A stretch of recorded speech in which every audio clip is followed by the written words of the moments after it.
ಏನೋ ಸಿಎಂ ಸಿದ್ದರಾಮಯ್ಯ ಎರಡು ಕಡೆ ಸ್ಪರ್ಧಿಸುವ ವಿಚಾರಕ್ಕೆ ಸಂಬಂಧಪಟ್ಟ ಹಾಗೆ ನಮ್ಮ ತಂದೆ ಎರಡು ಕಡೆ ಸ್ಪರ್ಧೆ ಮಾಡ್ತಾರೆ ಅಂತ ಮೈಸೂರಲ್ಲಿ ಸಿಎಂ ಪುತ್ರ ಡಾಕ್ಟರ್ ಯತೀಂದ್ರ ಹೇಳಿಕೆಯನ್ನು ಕೊಟ್ಟಿದ್ದಾರೆ. ಸಿದ್ದರಾಮಯ್ಯ ಎರಡು ಕಡೆ ಸ್ಪರ್ಧೆ ಮಾಡೋದನ್ನ ಯತೀಂದ್ರ ಈಗ ಖಚಿತಪಡಿಸಿದ್ದಾರೆ. ಇಂದು ಕಾಂಗ್ರೆಸ್ ಅಭ್ಯರ್ಥಿಗಳ ಪಟ್ಟಿ ಬಿಡುಗಡೆಯಾಗುತ್ತೆ. ಆ ಪಟ್ಟಿಯಲ್ಲಿ ನನ್ನ ಹೆಸರನ್ನ ಪರಿಗಣಿಸುವ ವಿಶ್ವಾಸ ಇದೆ ಅಂತ ಮೈಸೂರಲ್ಲಿ ಸಿಎಂ ಪುತ್ರ ಡಾಕ್ಟರ್ ಯತೀಂದ್ರ ಹೇಳಿಕೆಯನ್ನ ನೀಡಿದ್ದಾರೆ. ಈ ಮೂಲಕ ಸಿಎಂಗೆ ಎರಡು ಕ್ಷೇತ್ರ ಬೇಡ, ಒಂದನ್ನ ಮಾತ್ರ ಆಯ್ಕೆ ಮಾಡಿಕೊಳ್ಳಿ ಯಾವ್ದಾದ್ರು ಅಂತ ಹೈಕಮಾಂಡ್ ಹೇಳಿದೆ ಅಂತೇನೋ ಮಾಹಿತಿ ಬರ್ತಾ ಇತ್ತು. ಯತೀಂದ್ರ ಅವರದನ್ನ ಅಲ್ಲಗಳಿತಾ ಇದ್ದಾರೆ. ತಮ್ಮ ತಂದೆ ಎರಡು ಕ್ಷೇತ್ರಗಳಲ್ಲಿ ಸ್ಪರ್ಧೆ ಮಾಡ್ತಾರೆ ಅಂತ ಯತೀಂದ್ರ ಹೇಳಿದ್ದಾರೆ. ಜೊತೆಗೆ ಇವತ್ತು ಕಾಂಗ್ರೆಸ್ನ ಮೊದಲ ಪಟ್ಟಿ ರಿಲೀಸ್ ಆಗುತ್ತೆ. ಆ ಮೊದಲ ಪಟ್ಟಿಯಲ್ಲಿ ನನ್ನ ಹೆಸರು ಕೂಡ ಇರುತ್ತೆ ಅನ್ನುವಂತ ವಿಶ್ವಾಸ ನನಗಿದೆ ಅನ್ನುವಂತ ಮಾತನ್ನ ಕೂಡ ಮೈಸೂರಲ್ಲಿ ಸಿಎಂ ಪುತ್ರ ಡಾಕ್ಟರ್ ಯತೀಂದ್ರ ಹೇಳಿಕೆಯನ್ನ ಕೊಟ್ಟಿದ್ದಾರೆ. ಯತೀಂದ್ರ ಆಲ್ರೆಡಿ ವರ್ಣಾ ಕ್ಷೇತ್ರದಲ್ಲಿ ಕ್ಯಾಂಪೇನ್ ಶುರು ಮಾಡಿದ್ದಾರೆ. ಅವರಲ್ಲಿ ಅಭ್ಯರ್ಥಿ ಆಗೋದು ಬಹುತೇಕ ಖಚಿತ ಅನ್ನುವಂತ ಮಾಹಿತಿ ಕೂಡ ಇರುವಂತದ್ದು. ಹಾಗಾಗಿ ಅವರು ಆ ಕಾನ್ಸ್ಟಿಟ್ಯೂನ್ಸಿಯಲ್ಲಿ ಭರ್ಜರಿ ಪ್ರಚಾರವನ್ನ ಮಾಡ್ತಾ ಇದ್ದಾರೆ. ಅವರ ವಿರುದ್ಧ BY ವಿಜಯೇಂದ್ರ ಕಂಟೆಸ್ಟ್ ಮಾಡ್ತಾ ಇದ್ದಾರೆ. ಅವರು ಕೂಡ ಅಲ್ಲಿ ಭರ್ಜರಿ ಪ್ರಚಾರವನ್ನ ಮಾಡ್ತಾ ಇದ್ದಾರೆ. ಈ ನಡುವೆ ಮುಖ್ಯಮಂತ್ರಿಗಳು ಚಾಮುಂಡೇಶ್ವರಿ ಹೊರತುಪಡಿಸಿ ಮತ್ತೊಂದು ಕ್ಷೇತ್ರದಿಂದಲೂ ಕಣಕ್ಕಿಳಿತಾರೆ ಅನ್ನುವಂತ ಮಾಹಿತಿ ಏನಿತ್ತು, ಅದಕ್ಕೆ ಸಂಬಂಧಪಟ್ಟ ಹಾಗೆ ಕೇಳಿದ ಪ್ರಶ್ನೆಗೆ ಯತೀಂದ್ರ ಈ ರೀತಿಯಾಗಿ ಉತ್ತರಿಸಿದ್ದಾರೆ.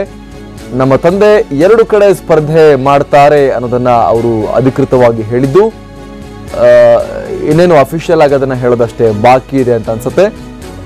ಯತೀಂದ್ರ ಹೇಳೋ ಪ್ರಕಾರ ಸಿಎಂ ಎರಡು ಕಡೆ ಸ್ಪರ್ಧೆ ಮಾಡ್ತಾರೆ.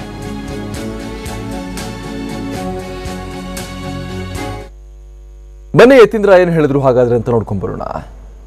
ಈಗಾಗಲೇ 1.5 ವರ್ಷದಿಂದ ಓಡಾಡ್ತೀನಿ, ಹಾಗಾಗಿ ನನಗೆ ಬಹಳಷ್ಟು ಜನರ ಪರಿಚಯ ಇದೆ. ಹಾಗಾಗಿ ಗ್ರಾಮಗಳಿಗೆ ನಾನು ಒಬ್ಬನೇ ಹೋಗಿ ಪ್ರಚಾರ ಮಾಡುವಂಥ ಒಂದು ಪರಿಸ್ಥಿತಿ ನಿರ್ಮಾಣ ಆಗಿದೆ.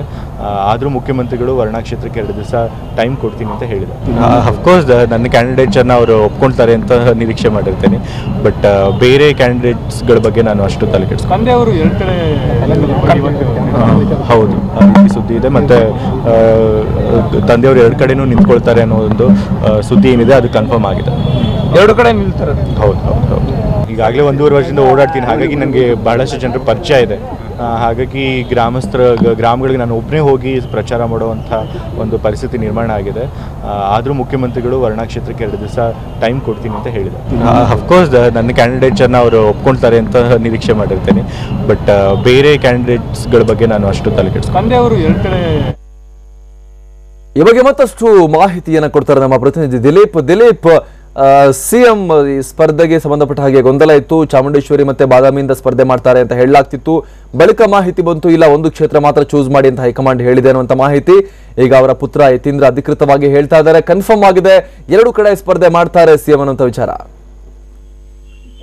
ಖಂಡಿತವಾಗಲೂ ಅಮರ್ ಪ್ರಸಾದ್, ಈ ಬಗ್ಗೆ ಸಾಕಷ್ಟು ಗೊಂದಲ ಇತ್ತು. ಯಾಕಂದ್ರೆ ಚಾಮುಂಡೇಶ್ವರಿ ಕ್ಷೇತ್ರದಲ್ಲೇ ನಾನು ನಿಂತ್ಕೊಳ್ಳೋದು, ಅದೊಂದೇ ಕ್ಷೇತ್ರದಲ್ಲಿ ನಿಂತ್ಕೊಳ್ತೀನಿ ಅಂತ ಸಿಎಂ ಕೂಡ ಹಲವು ಬಾರಿ ಹೇಳಿದ್ರು. ತದನಂತರ ಬಾದಾಮಿ ಕ್ಷೇತ್ರದಿಂದನೂ ಕೂಡ ಸ್ಪರ್ಧೆ ಮಾಡ್ತಾರೆ, ಮತ್ತೆ ಮೈಸೂರಿನ NR ಕ್ಷೇತ್ರದಿಂದನೂ ಸ್ಪರ್ಧೆ ಮಾಡ್ತಾರೆ ಕುಮಾರಸ್ವಾಮಿ ಅವರು ಹೇಳ್ತಾ ಇದ್ರು.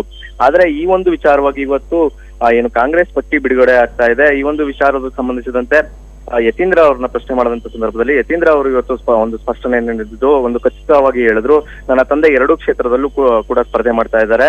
ಆದ್ರೆ ಯಾವ ಕ್ಷೇತ್ರ ಅಂತ ಕೂಡ ಇನ್ನ ಡಿಸೈಡ್ ಆಗಿಲ್ಲ. ಚಾಮುಂಡೇಶ್ವರಿ ಒಂದಾದ್ರೆ ಬಾದಾಮಿಯಲ್ಲಿ ಕೊಡ್ಬೋದು ಅನ್ನೋದು ಕೂಡ ಸ್ಪಷ್ಟಪಡಿಸಿದ್ದಾರೆ ಅಮರ್ ಪ್ರಸಾದ್. Thank you Dilip.